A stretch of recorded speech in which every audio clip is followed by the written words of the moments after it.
에스라서 1장 1절부터 4절까지 우리 같이 읽도록 하겠습니다.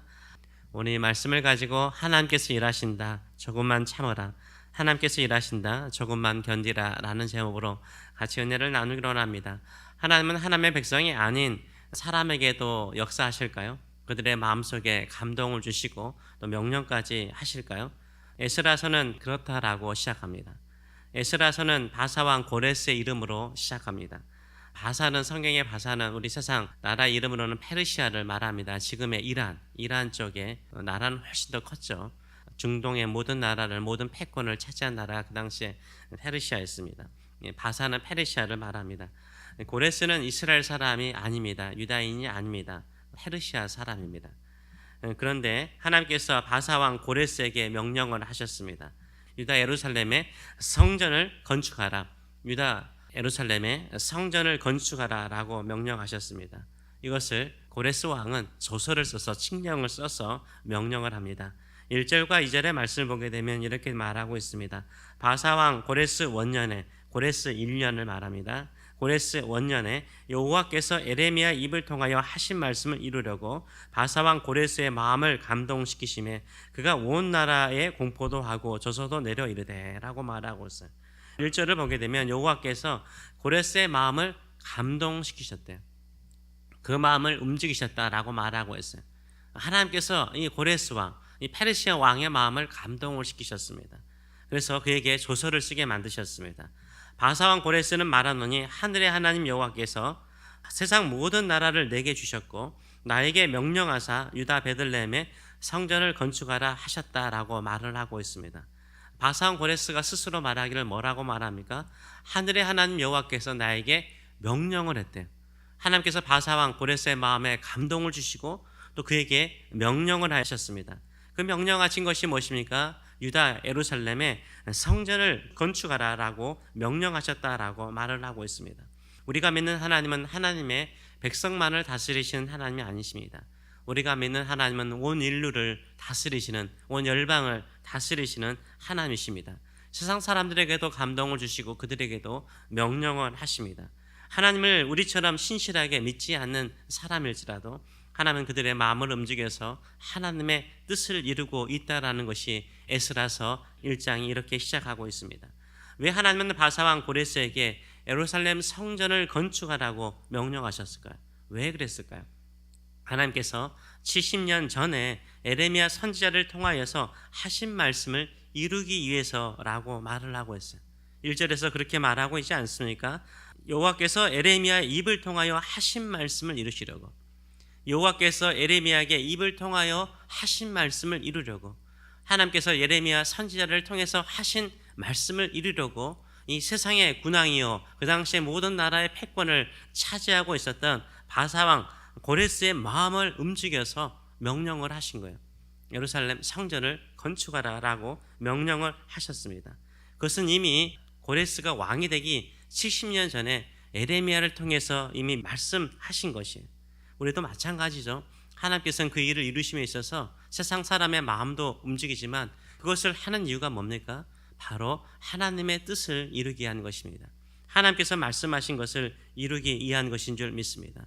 그렇기 때문에 우리의 마음에도 그렇습니다. 우리가 하나님의 뜻을 찾고 또 하나님의 뜻을 구하고 또 하나님의 말씀대로 내가 살고자 한다면 하나님께서는 우리뿐만 아니라 우리 믿는 성도들의 마음뿐만 아니라 우리 주변에 하나님을 믿지 않는 상사라든지 하나님을 알지 못하는 사람들의 마음도 움직이시는 줄 믿습니다.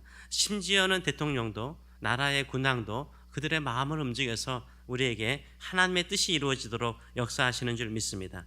그러면 에레미야는 어떤 예언을 했을까요? 70년 전에 어떤 예언을 했을까요? 에레미야서 29장 10절의 말씀을 보게 되면 여호와께서 이와 같이 말씀하시니라. 바벨론에서 70년이 차면 내가 너희를 돌보고 나의 선한 말을 너희에게 성취하여 너희를 이곳으로 돌아오게 하겠다라고 말씀하셨어요. 에레미야 선지자를 통해서 포로로 끌려간 이스라엘 백성들, 유다 백성들을 향해서 말씀하시길 70년이 차면 너희가 돌아올 것이다 라고 말씀하세요. 내가 너희를 돌볼 것이다. 너희가 저 먼 거리 수천 마일 떨어진 곳에 갈지라도 내가 너희들을 돌보고 내 선한 말을 이루기 위해서 너희들을 돌아오게 할 것이다 라고 말씀하셨어요. 결국은 유다 백성들이 바벨론에서 돌아올 때는 그 첫 번째 목적이 뭡니까? 예루살렘 성전을 짓기 위해서 하나님을 섬기는 백성으로 살기 위해서 돌아오게 만드셨습니다. 근데 한번 생각을 해보세요. 다시 고국으로 돌아오는 거, 예루살렘으로 돌아오는 것이 쉬울까요? 그것도 70년이 지난 상태에서요. 70년이 지나면 1세대, 2세대, 3세대, 4세대까지 생길 수 있는 시간입니다. 이미 어느 정도 땅에 정착을 하고 안정된 생활을 살 수 있는 시간이에요. 개인적으로 오기 힘든 시대예요. 그 당시 여러분도 알다시피 이 바벨론 지역에 있는 도시들은 그 당시에 선진국이었어요. 선진국. 우리로 말하면 지금의 미국보다 더, 그 당시 미국보다 더 잘 살던 시대였죠. 고대 시대. 그런데 유다는 어떻습니까? 폐허가 돼버렸잖아요. 폐허가 돼버렸어. 화려함이 없어요. 우리는 6.25 전쟁을 끝나고 난 다음에 미국에 오는 게 소원이었죠. 잘 사니까 미국이 훨씬 잘 사니까. 근데 잘 사는 곳에서 폐허가 된 유다 땅으로 지금 여전히 회복 중에 있는 그 땅으로 돌아가는 게 쉬웠을까요? 쉽지 않은 거예요. 근데 세상 왕이, 페르시아 왕이, 그 패권을 차지하고 있는 제국의 왕이 명령을 하는 거예요. 너희가 여호와 하나님을 섬기는 사람이라면 예루살렘에 돌아가서 성전을 세워라. 느부갓네살 왕이 가져왔던 이 모든 성전의 기물들 다 가지고 가라. 내가 다 주겠다. 이렇게 말하고 있는 거예요. 하나님께서 백성들의 마음이 아니라 군왕의 힘을 가지고 그 명령을 가지고 이 일을 이루어가고 있는 것을 볼 수 있어요. 대단하지 않아요? 하나님께서 그렇게 역사하십니다.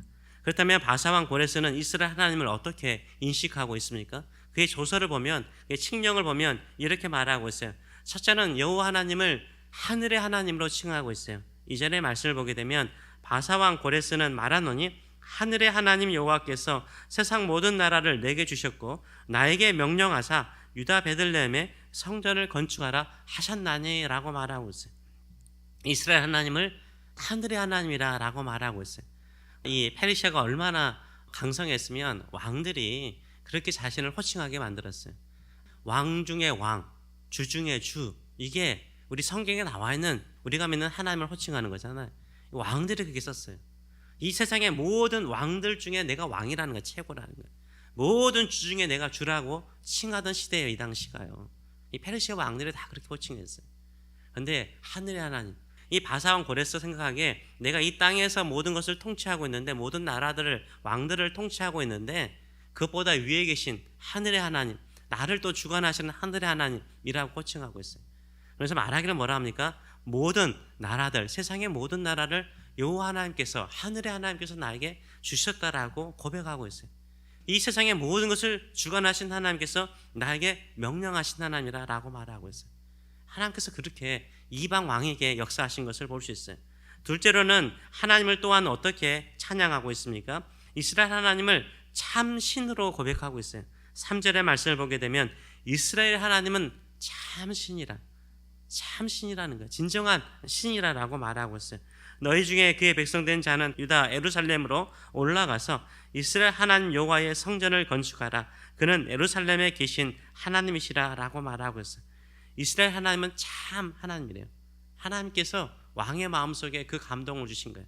진정한 하나님은 이스라엘 하나님, 이스라엘 백성을 선택하셔서 예루살렘을 선택하셔서 거기에 거하시며 그들의 백성들을 돌보시는 하나님이라고 고백하고 있는 것을 볼 수 있습니다.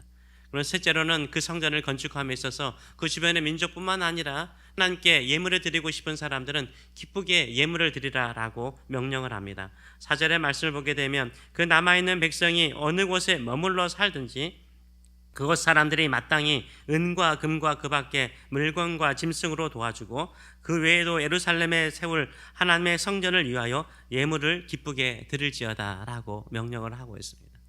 그래서 인간적인 힘으로 성전을 건축하는 것이 아니라 주변에 수많은 사람들이 함께 그 일에 동참하도록 명령하는 것을 볼 수 있어요.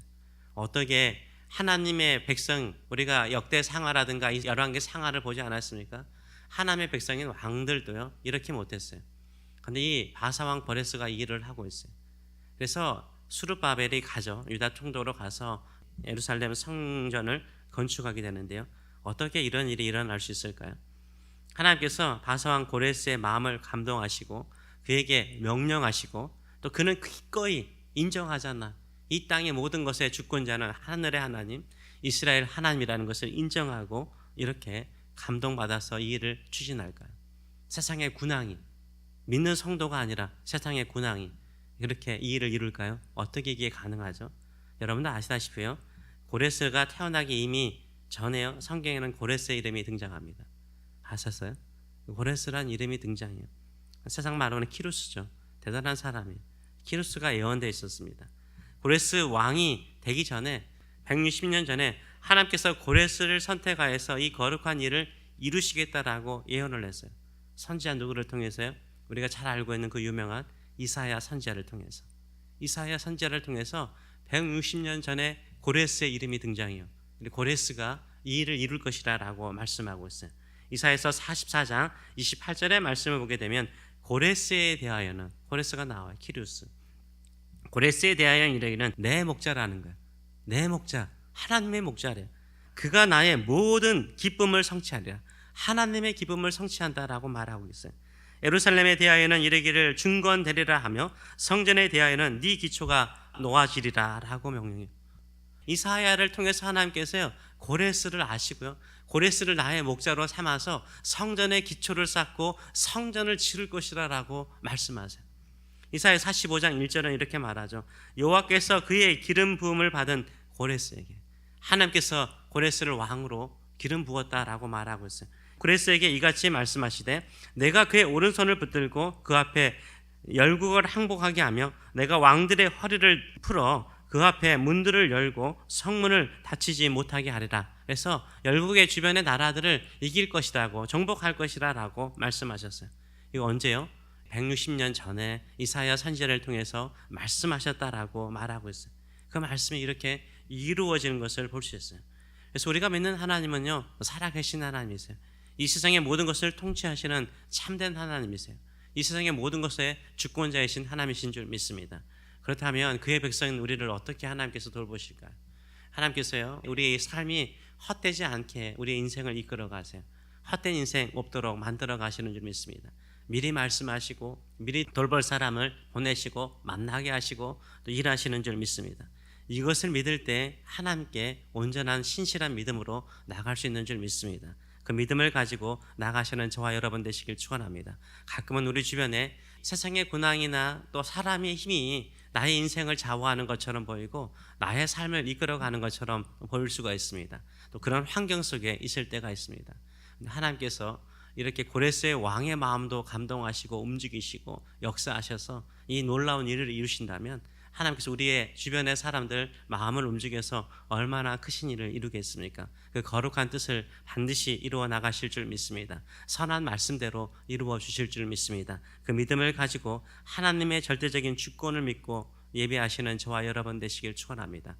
우리가 어제 보았던 누가복음 24장도 마지막으로 끝나는 것이 무엇입니까? 항상 늘 성전에 모여서 그들이 하나님을 찬송했다라고 말을 하고 있습니다. 우리가 새벽마다 이렇게 와서 하나님을 예배하고 경배하는 거 별거 아닌 것처럼 보이죠.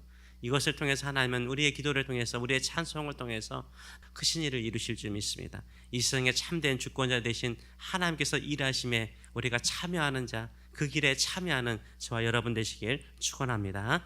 기도하겠습니다. 성경을 보면 볼수록 하나님은 크시고 위대하시고 그 뜻을 반드시 이루시는 하나님이십니다. 하나님, 그러기에 오늘도 우리는 하나님의 뜻에, 하나님의 목적에, 하나님의 선한 섭리에 모든 것을 맡깁니다. 그리고 믿고 나가기를 원합니다. 하나님의 뜻대로 이루어지는 줄 믿습니다. 그 뜻 믿고 나아가오니 우리의 삶을 주께 드립니다.